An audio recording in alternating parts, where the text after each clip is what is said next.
I've got Philip Corley from my office. He's a producer with Risk Services Louisiana. Welcome, Philip. And bringing many guests today, Larry Brandon.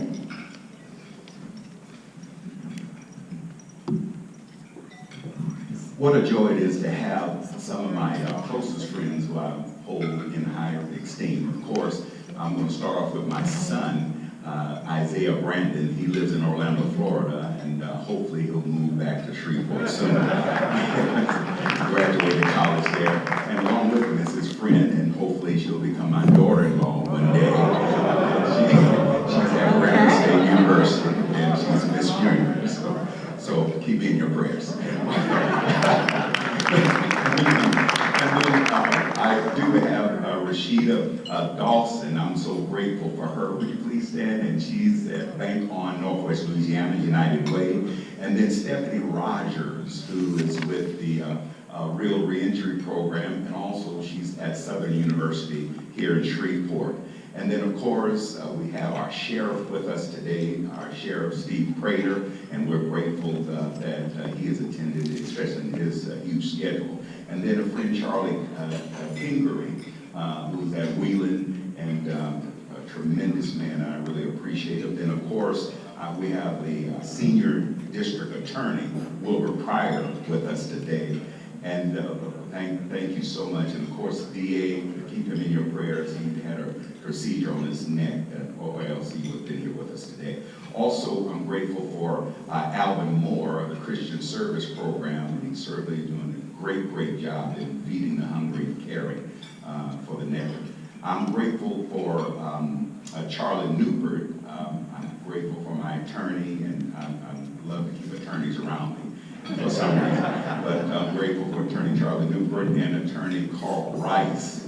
He's with us today, and a dear friend as well. All of these great friends, J. Brian Morrison. I'm grateful for him and his leadership, and he's from Arkansas, and he said Noah looked out about Arkansas. So we're grateful that he's with us today. And then State Representative Barbara Norton. I'm grateful for her. She's a member of our church and doing some great things in that group. So these are my guests today, and please join me in thanking them for being here. Thank you so much. Thank you. Graham Thompson has a guest.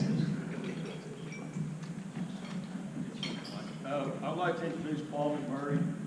Paul is with State Farm Insurance in Bossier City. Please welcome Paul. Welcome, Paul. Rodney Ellis. He has a guest. Oh, we already did that one. Oh, okay. So many of them. Okay. Mark Cruz. Mark? I have with me today Dean Hall with J. Hilburn Custom Clothing.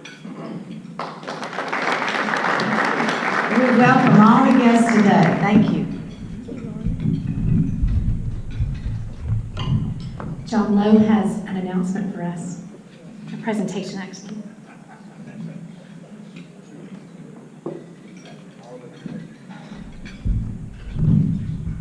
Thank you, President Terry. This microphone is more sensitive than normal. Anyhow, a few weeks ago, a young lady that won the Rotary District Scholarship in 1987 called me. That was 31 years ago. I guess she thought I might be at the age to be passing on. And she probably also thought that my next destination, the phone lines would probably be on fire. Anyhow, she called to thank Rotary, 4-H, and yes, me, for the opportunities that changed her life. 4-H gave her the opportunity to participate in activities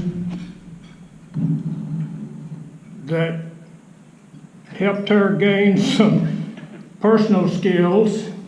Also, it gave her opportunity to be recognized for some of her achievements. Winning the Rotary Scholarship in a year of study in Costa Rica gave her the confidence and assurance that she could rise above her circumstances and have a successful career. She is now a freelance writer in Austin, Texas.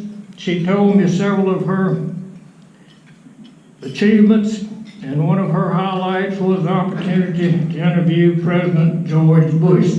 So you never know, what starts out small maybe grows a little bigger. Before Harold Denny, I don't know how much time I got, but whenever I get through, I'll be through. Harold Denny sent me a card before he moved to Tennessee and said that now that he was leaving, he would get no maters, no taters, and no advice from me. He also said I was a man of many words. I don't know whether he meant I talked too long or whether I had a large vocabulary.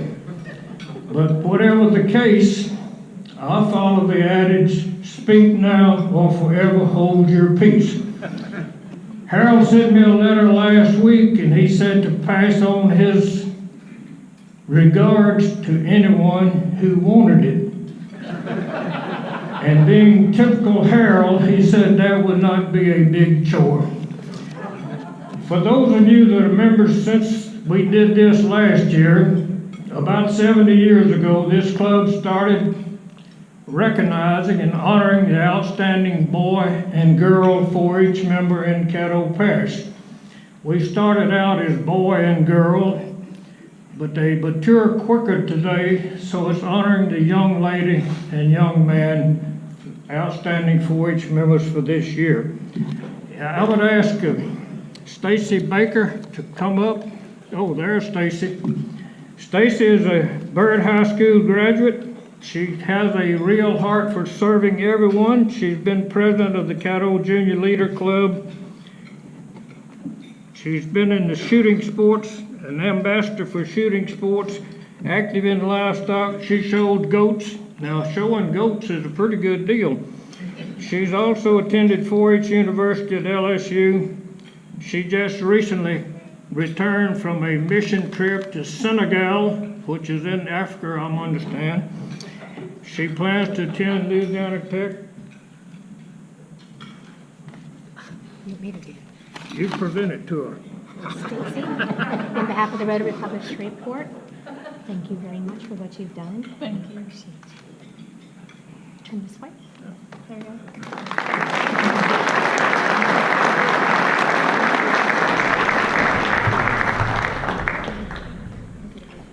Okay, the outstanding young man for 2018, Austin Macmillan. Austin is a graduate of Northwood High School. He's been in 4-H ever since he was in the 4th grade. He shows livestock, participates in shooting sports. He's a member of the senior rifle, was a member of the senior rifle team, and a mentor for others to teach shooting safety. Austin's parents, I think I recognized him before, but Mr. Macmillan and Stacy Baker's mother. Austin, congratulations.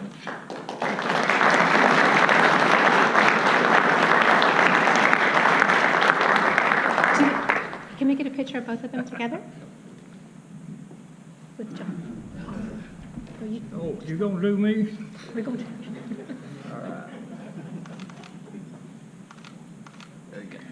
Thank you. Congratulations. Thank you. I should have mentioned that, well, I did say it's been going for 70 odd years, and sometimes we have a desire to throw away old things to get something new. So I appreciate the club continuing this tradition for at least one more year.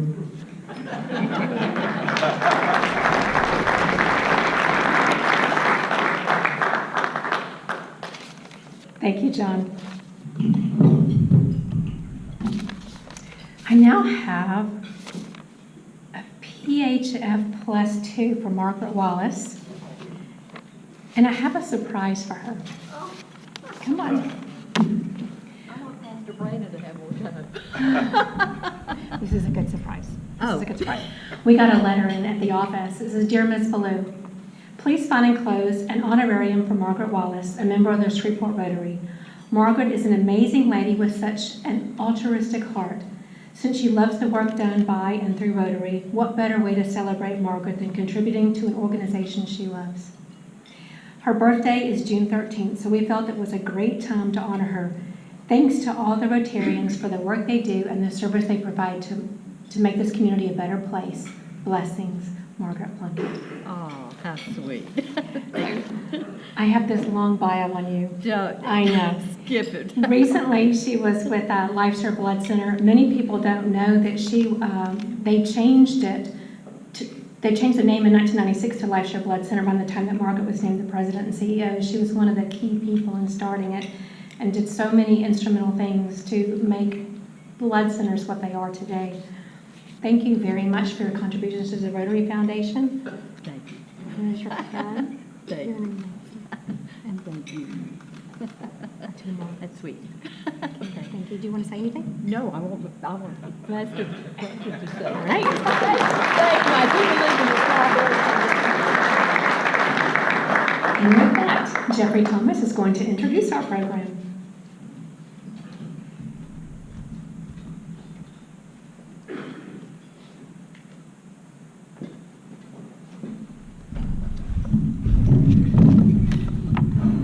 Good afternoon. I have the distinct pleasure of presenting our speaker this afternoon, Bishop Lawrence Brandon.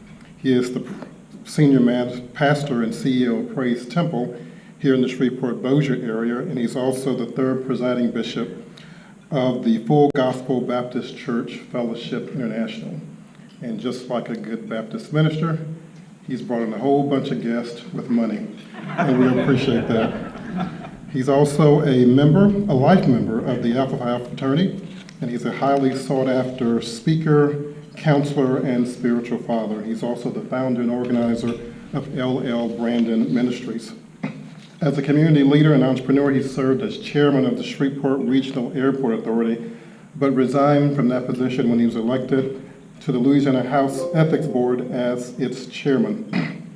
He serves as chaplain of the Louisiana State Police and Public Safety Services, Caddo Parish District Office, and the Shreveport City Marshal Office. Brandon serves as a member of the Step Forward Initiative, and he's very active in numerous boards, commissions, civic councils, and faith-based endeavors.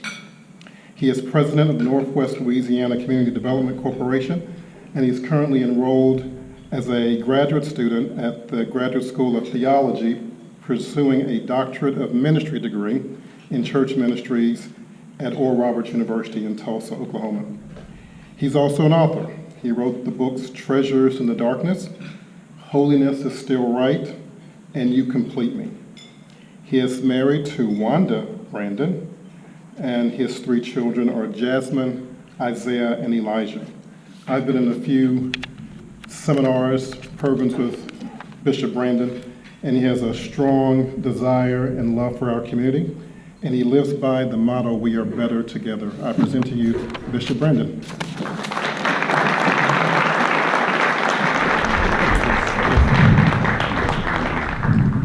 Thank you so much, Jeffrey, and of course, I'm grateful for our president, Terry, and all of you today.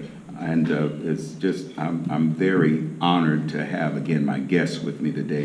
They certainly mean a lot to me.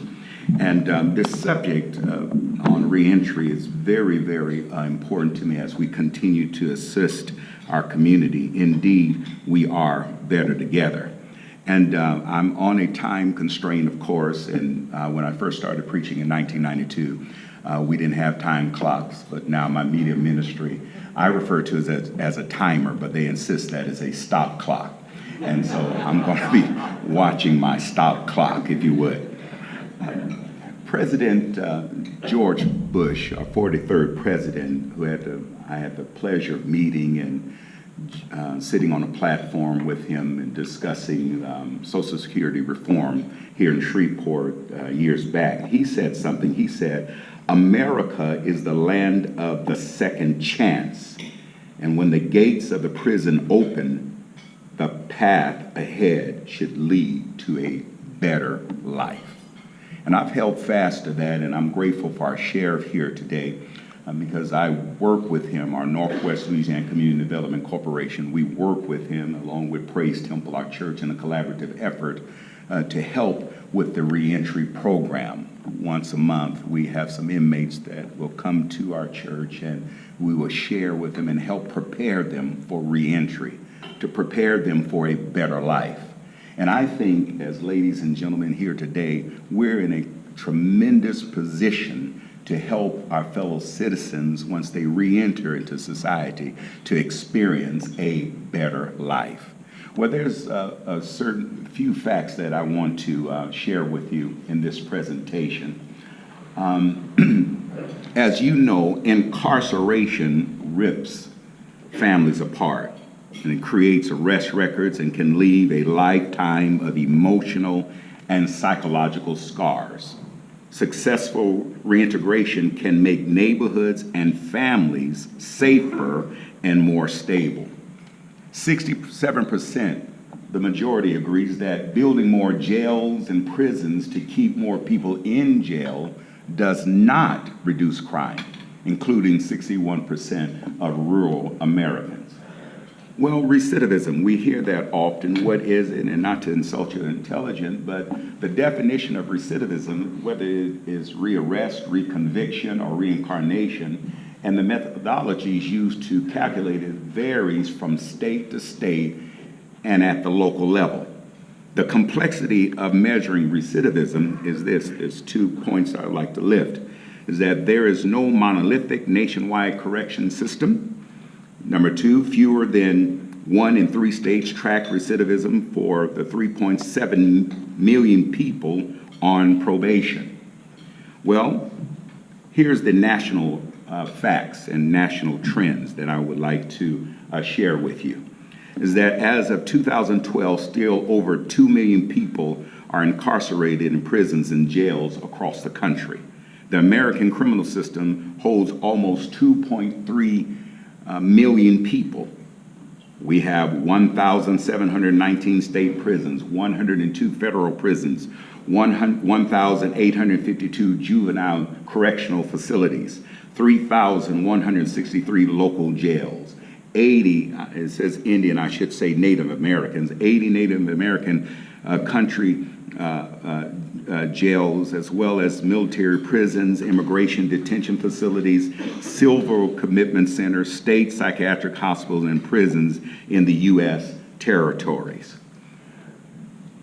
The Bureau of Justice statistics states that 5 out of 6 state prisoners were arrested at least once in 9 years of their release. Overall, 68% of released state prisoners were arrested within 3 years, 79% within 6 years, 83% within 9 years. In 2016 and 17, nearly half of the United States governors cited reentry and reducing recidivism as an ongoing efforts of future priorities in the State of the State addresses. Even our own governor, John Bel Edwards, he was certainly among them. Note now, just a few more facts. 6,840,000 people, the number of people controlled by the U.S. system, that's more than 50% on probation. 2.3 million, the number of people locked up on any given day, given this nation, our nation, the dubious distinction of having the highest incarceration rate in the world. 95% are released into their own communities at some point. 1 out of 5, 1 in every 5, the number of incarcerated people locked up for drug offense. About 50% are rearrested within 5 years. $28,000 is the annual average among the average amount to house one prison inmate. nonviolent offenders are from prison and jail populations. Over 25% American populations with the American population with criminal records. Well, let's bring it to the state of Louisiana. A few facts and trends. Louisiana is the highest per capita incarceration rate. We have the highest per capita incarceration rate in the United States. 816 people in prison, 816 people in prison for every 100,000 resident. That's nearly double the national average. Nearly 35,700 people are incarcerated today. The number of prisoners have grown 3 times faster than the state's population since the 1970s. 1 in 3 people return to prison in Louisiana within 3 years of release.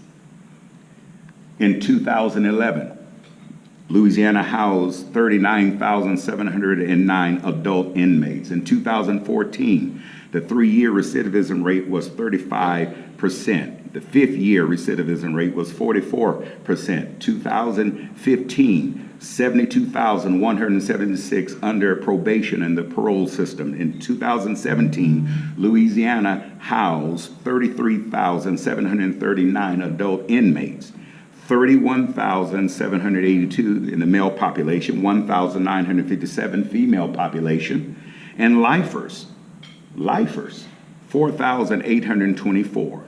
73% were black, nearly 74%. 25%, nearly 26% were white. In 2017, 293 youth offenders were housed in the Department of Correction facilities.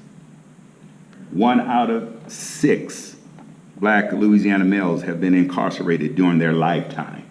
1 out of 6.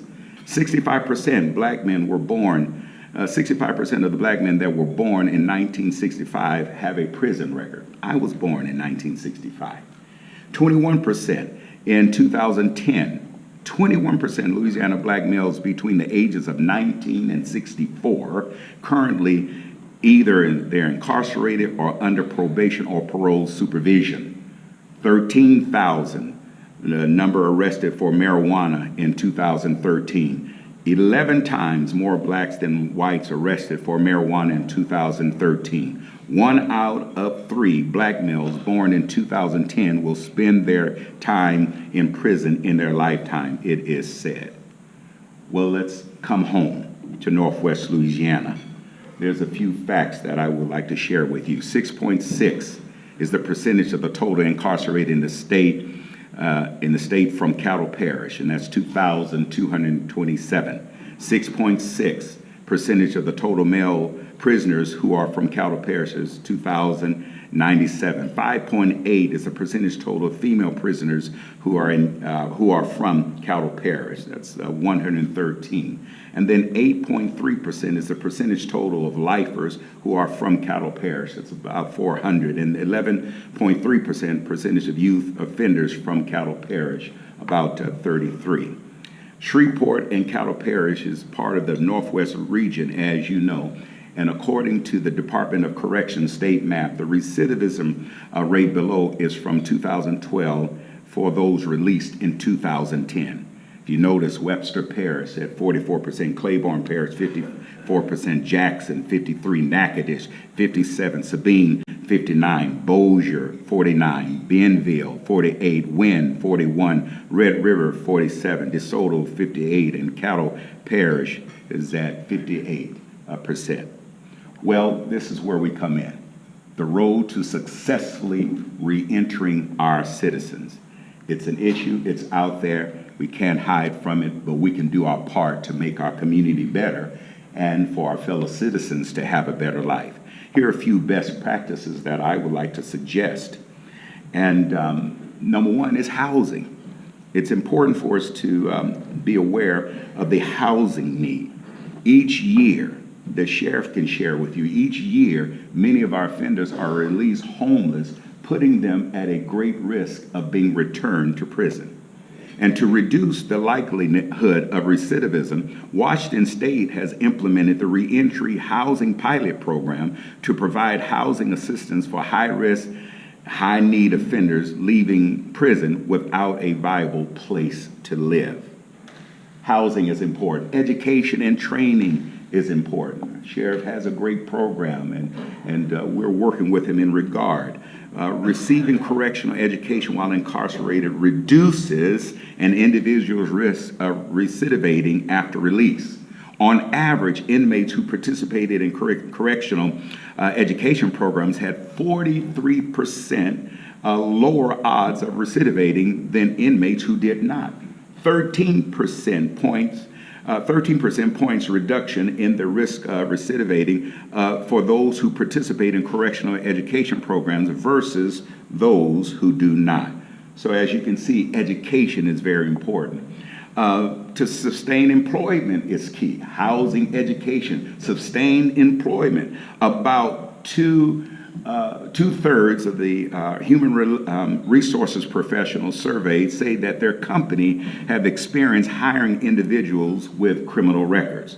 Most managers and HR professionals report that the quality of hire for workers with criminal records is as good or better than those without records. A majority of workers, number three, a majority of workers in all roles report that they are open to working with those who have a criminal record. Mentoring is key. Mentoring formerly incarcerated adults, insights from the Ready for Work Reentry initiative. Carefully, I'm sorry, I skipped. Mentoring, yes, let's go back. Okay, there we are. Mentoring is very important. Carefully structured, well-run mentoring programs can have concrete benefits for young people, such as improving family and peer relationships, decreasing delinquent behaviors, and decreasing substance abuse. And these benefits result from the development of a trusting relationship between a young person and a mentor who provides consistent, non-judgmental support and guidance. Transportation, food and clothing is a necessity. When a person leaves the prisons, their most immediate needs will be for transportation, food, civilian clothing, and IDs. Health care is an issue. Returning home, as they return home, access to health care after prison is a direct necessity. These populations are frequently adversely affected by socioeconomic risk factors for poor health, including lower educational attainment and higher rates of poverty. Former inmates may require substantial assistance in securing health care benefits and access. Without Medicaid or other programs, however, many individuals do not have access to appropriate health care. And finally, I'm grateful for serving as a new board member of the Reentry Alliance for Louisiana. And you can find additional information by going to the website, reentryalliancela.org, and can give you some additional information in regard.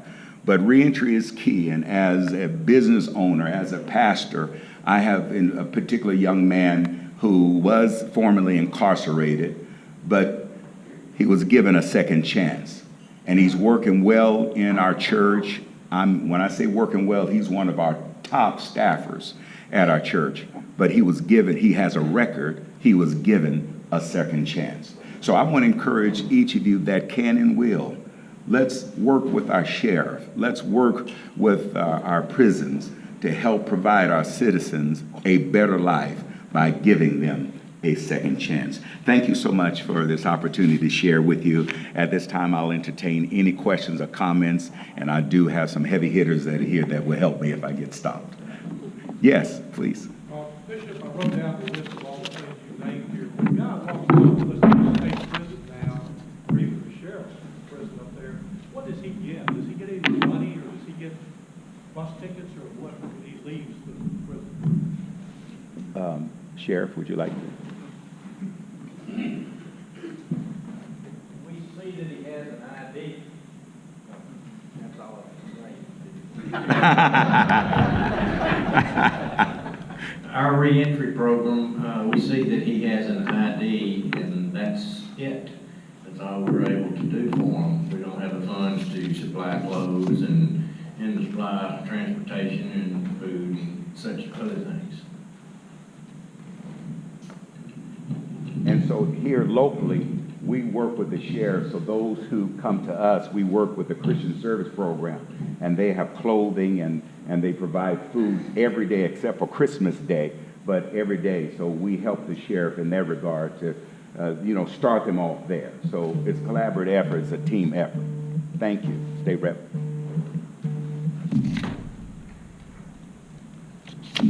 Just to certainly add to what the sheriff made mention of, I served on the Criminal Justice Committee for the state of Louisiana. I've served for the last 10 years or over. I know there's one other thing that they do get when they leave prison. If they've incurred any funds or any money, whatever that amount is, they get that amount of money. It's not a lot of money, but that's one of the other things that they get. And also they get an opportunity to more or less get with, should I say, the person that they will be reporting to. I'm not thinking of the name. My brains is still in Baton Rouge. Probation office. My brains is still in Baton Rouge. But they get an opportunity to meet with them, and not only meet with them, to set up whatever time frame that they have to serve when they come out of prison. Those are two things that I know they get. They get those funds that were saved, and they also get an opportunity to set up with their probation officer. And from their probation office, they get an opportunity to know when to report, what they need to do, and how they need to do those things. Thank you, Bishop. Thank you. Well, I'll entertain another question. I believe I'm out of time. My son will report to our media ministry that I have time. Okay, wow. Yes, that's a switch. All right. Anyone else? Thank you so much. I have a question. You mentioned the performance differences are not great. What levels of a record prevent someone from being hired by the state or being hired federally versus the private sector being able to extend an opportunity? I'm just curious about that. I can get back with you, Pastor, in regard. I do have the information, but I don't have it on me. I actually have an answer. Yeah, please. A number of states are doing what they call ban the box, meaning that you cannot have the box to check whether you have a criminal background, just to reduce that bias when we're interviewing people. So more and more states are passing ban the box. That's what exactly I was curious about. Okay, great. But we can, as business owners and what have you, private business owners, we can make a difference and step up to the plate, and that's important. But they still do background checks. Employers still do background checks, and they still have those requirements. And based on the level of acceptability on the background checks is what makes it. If you don't mind, would you repeat that in the mic so everyone can hear? Yes. Want to give the mic so I want everyone to hear you. Well, I just wanted to add to what you said, that state and all employers still do criminal background checks. So based on the level of their history, their criminal history, those are even with the ban the box, those background checks will determine or differentiate what opportunities are afforded those persons reentering, and also to add to what both Sheriff and Representative Norton said about what they get when they leave.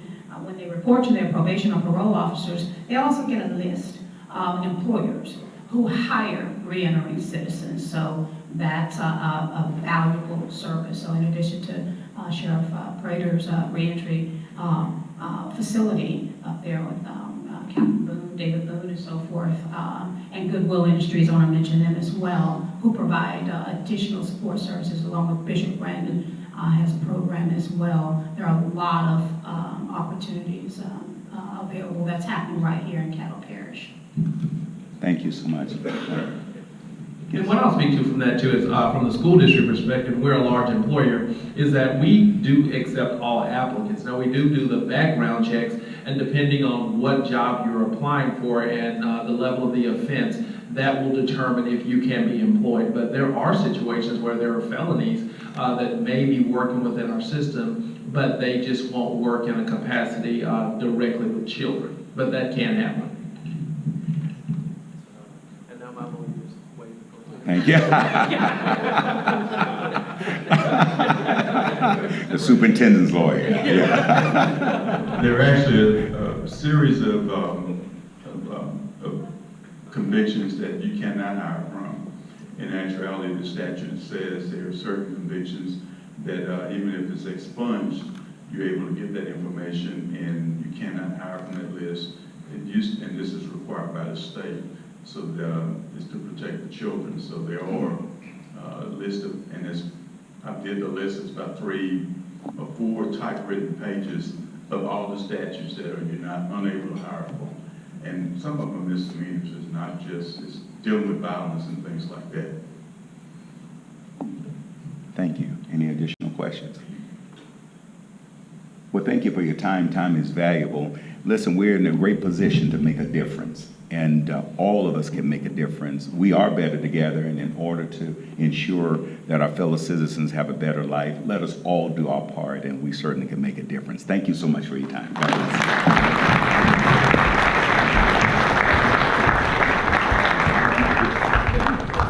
Since you're one of our presenters, you get one of our presenter gifts. So as you're traveling around all the speaking you're doing and your cell phone goes dead, you have a power bank to recharge it now. Wow. And you think of us when you do it. Thank you. I appreciate you. Thank you. Thank you. Thank you. Actually, we have a couple of extra minutes. I actually saw a video. An attorney was talking about the justice system and some of the things that need to be changed. And he asked the audience, you know, everybody raise your hand if you ever did some kind of a prank that could have gotten you in trouble, you know, when you were a teenager or something like that, and half the audience raised their hands. And, you know, raise your hand if you ever, I don't know, you called a number, ever driven under alcohol where you probably shouldn't have been doing it, and most of the audience raised their hands. And so his point was that the truth to the phrase, there but for the grace of God goes I. So many times people that are in jail may not have done anything different than what you may have done in your life, but they got caught. You didn't get caught. So what they're doing is so valuable to get people that belong in our society right back in the society where they belong. So thank you very much for that message. I really appreciate that. This month we're recognizing Step Forward, a local organization that focuses on regional collaborations that deliver positive results for children from cradle to career. And we have a number of drawings.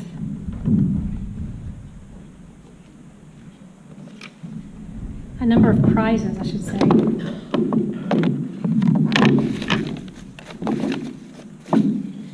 We collected $82. 41 goes to the foundation, and 41 goes to the holder of ticket number 4804. 4804. Thank you. Let's see. We have these flowers. Oh, red, that's the color of your car. You need to win that. Flowers in a cute little truck. Ticket holder 4818. 4818. Congratulations. Reg may want to buy it from you. All right. We have 2 sets of eggs from Andy Sheehy's Hens.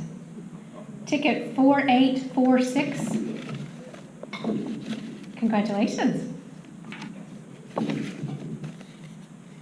And 4799. Second batch of eggs. Just don't egg the car, right? And we have 2 books. The first one is Treasures in the Darkness by our very own Lawrence Brandon. Ticket 4857. 4857. Here you go. Thank you. Congratulations. And one more, ticket 4862. And this is for the book Rest If You Must, But Don't You Quit, co-authored by Karen Johnson. Congratulations. I want to thank Jack Sharp, Robert McGowan, and Lawrence Calhoun for working our welcome desk out front and taking care of everybody's needs. Those of you that are guests, we hope you enjoyed the program. Well, if you were guests of Lawrence, of course you enjoyed the program, but like the rest of us, we hope the rest of you did. Hope the members enjoyed it. We hope that some of you come back. If you're interested in what the Rotary Club does, talk to your guest about membership. You may be a perfect fit for our club. And Terry Moore, where are you, Terry? Would you lead us in the four-way test?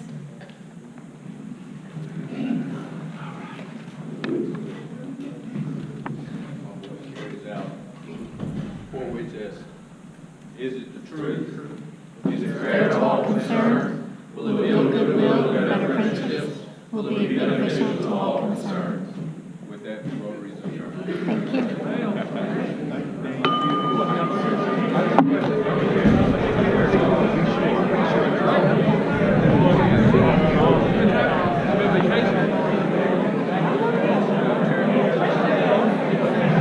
Got my eggs last week. Me too. Grab you some eggs.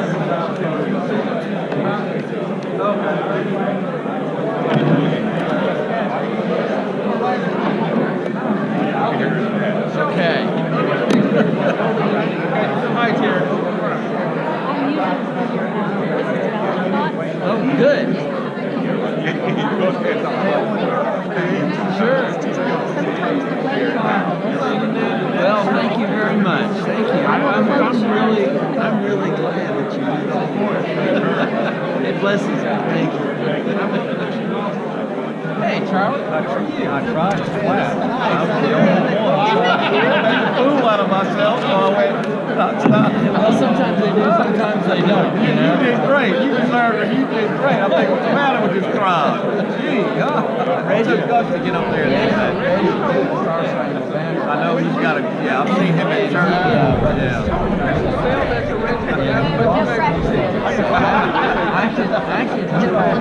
Oh, you watch, start watching one. Yeah, so y'all got it. I'm trying and I got great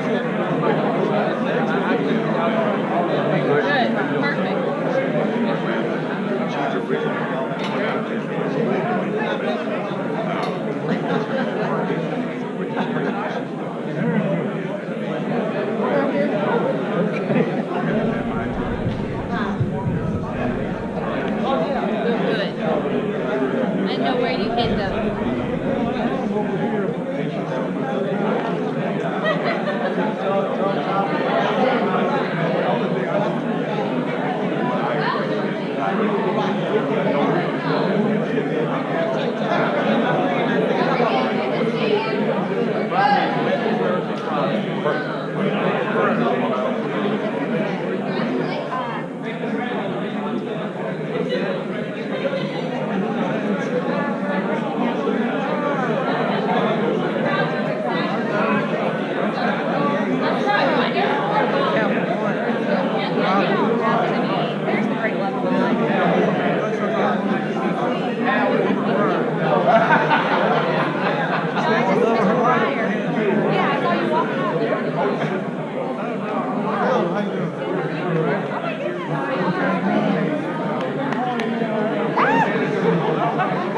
Captain Shooter right here.